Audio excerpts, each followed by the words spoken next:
Hello guys, welcome to my 10. So in this video we are going to discuss about the anatomy of the duodenum. We will look into its shape, location, what are the parts and relations of the duodenum.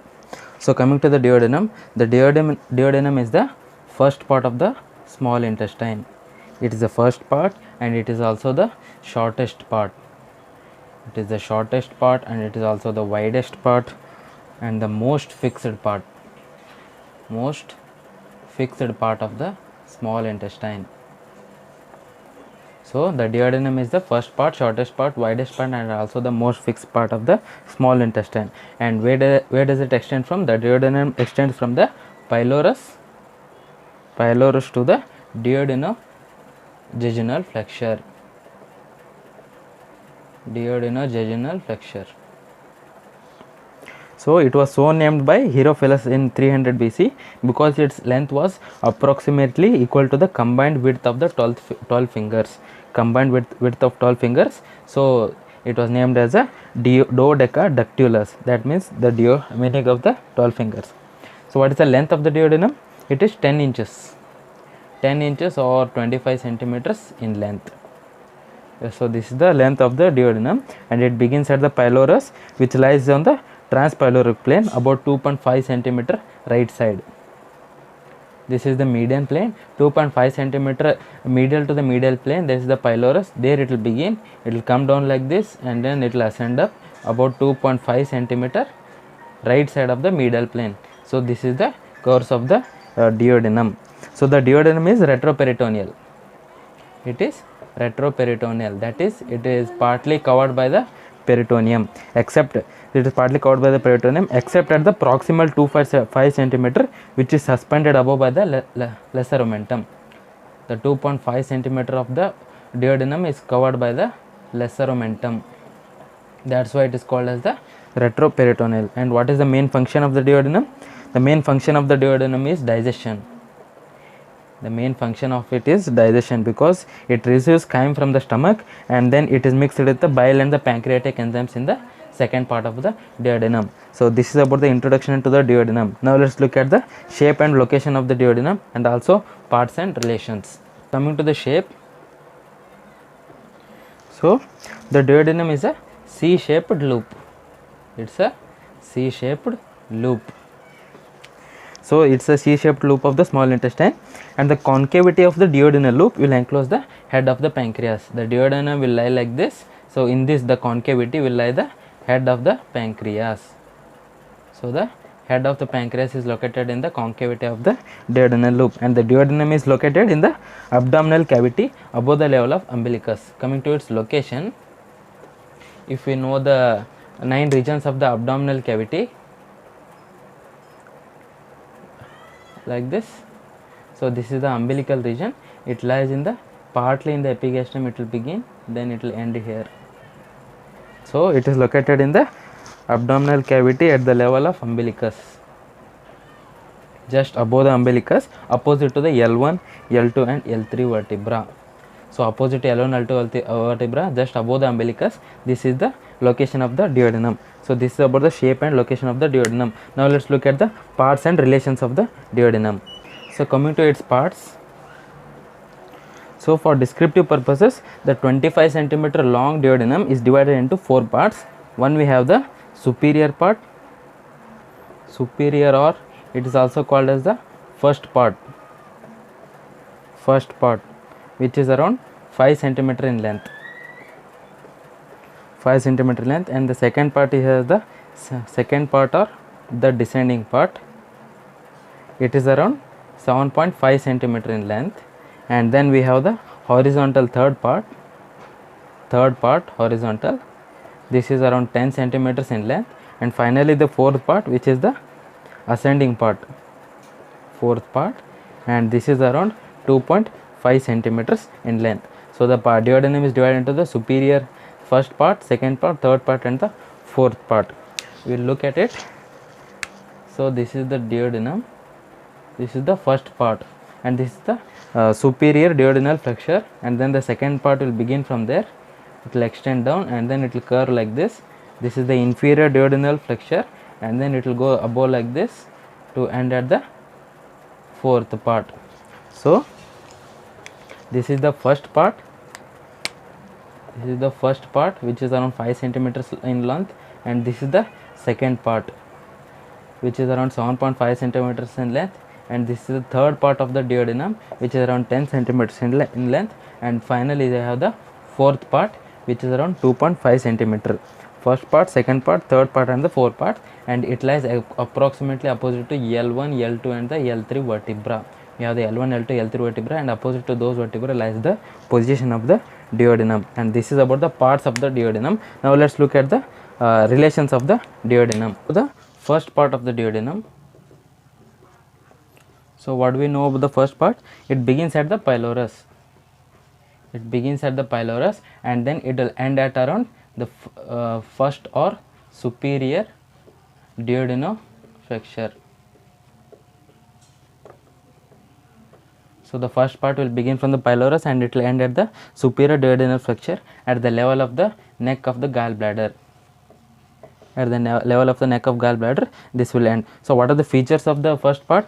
Firstly, it develops from the foregut, right? It develops from the foregut, and it is only partly retroperitoneal. It is partly retroperitoneal, and then it is freely mobile. It is freely mobile, and also it is distensible. And then it has no circular folds in the mucous membrane, so it is generally seen as the duodenal cap.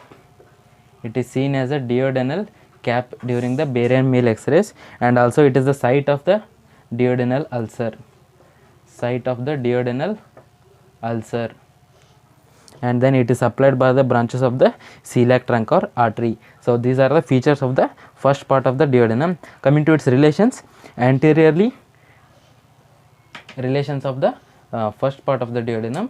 What do we have in the anterior? Anteriorly, it is related by the quadrate lobe of the liver.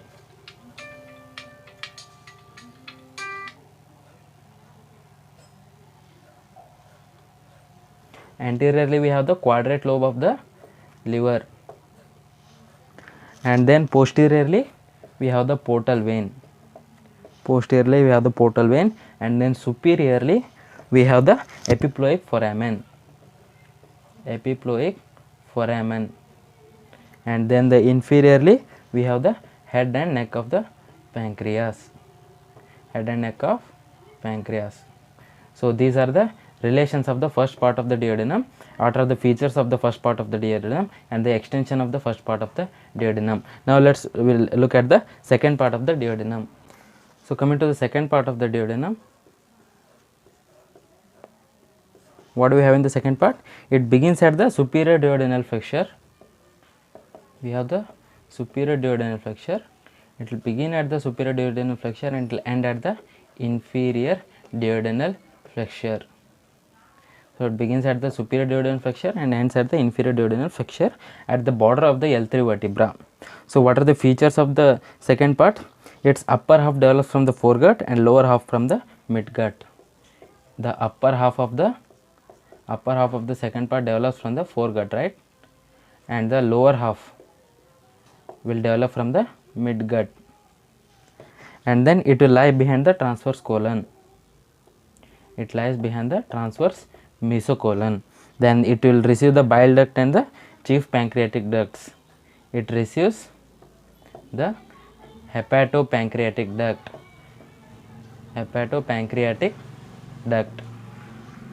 Then also it is the only part of intestine which is supplied by the double rows of vasa recta. Only part of the small intestine supplied by the double rows of vasa recta. So this is about the features of the second part of the duodenum. So coming to relations of the gallbladder. So what do we have in the anterior part? Anteriorly it is related to the gallbladder and also the right lobe of the liver. Anteriorly it is related to gallbladder and the right lobe of the liver, and then posteriorly it is related to the right kidney and also the right renal vessels. Along with the kidney we have the renal vessels, right? Posteriorly it is related to the right kidney and the renal vessels. And what do we have medially? Medially it is related to the head of the pancreas. head of the pancreas, and laterally what do we have? We have the ascending colon. We have the ascending colon along with the colic flexure. Colic flexure. So these are the relations of the second part of the duodenum. It extends from the superior duodenal flexure to the inferior duodenal flexure, and these are the features of the second part of the duodenum, and this is about the relations of the second part of the duodenum. Now let's discuss about the third part of the duodenum. So finally coming to the fourth part of the duodenum. What I have in the fourth part? It will run upward on immediately to the left of the abdominal aorta. So it runs upwards immediately to the left of the abdominal aorta from the end of the third part to the upper border of L2 vertebra. So we have the L3 vertebra here, right? And then here we have the L2 vertebra. So immediately at inferior end of the L3 vertebra, it will extend upward up to the L2 vertebra. So this is the fourth part, which is approximately up to 2.5 centimeters in length, and then it will become continuous with the duodenojejunal flexure. Duodenojejunal flexure. So what are the relations of the fourth part of the duodenum? Anteriorly it is related to the transverse colon or transverse mesocolon, and then posteriorly we have the left psoas major muscle,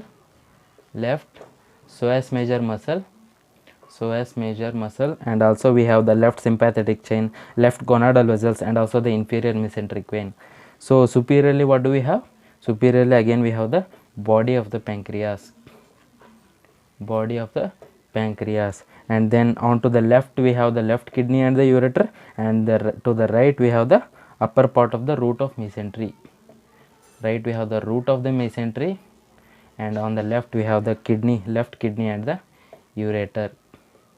So this is about the relations and extension of the fourth part of the duodenum. Thank you guys, thank you for watching video till the end. If you like the video, make sure to subscribe and hit the like button, and also share it to your other friends to learn more about the anatomy. Thank you so much. So coming to third part of the duodenum. Third part. So what do we have in the third part? Third part runs horizontally to the left of the lower part of the body of L3 vertebra. So it lies along the horizontal to the L3 vertebra, and it extends from the inferior duodenal flexure to the upper smooth curve. So we have the inferior duodenal flexure, right, where the second part will end, and then it will extend horizontally to it, and then it will ascend upward to become the fourth part. So we have it extends from the inferior duodenal flexure to the upper smooth curve.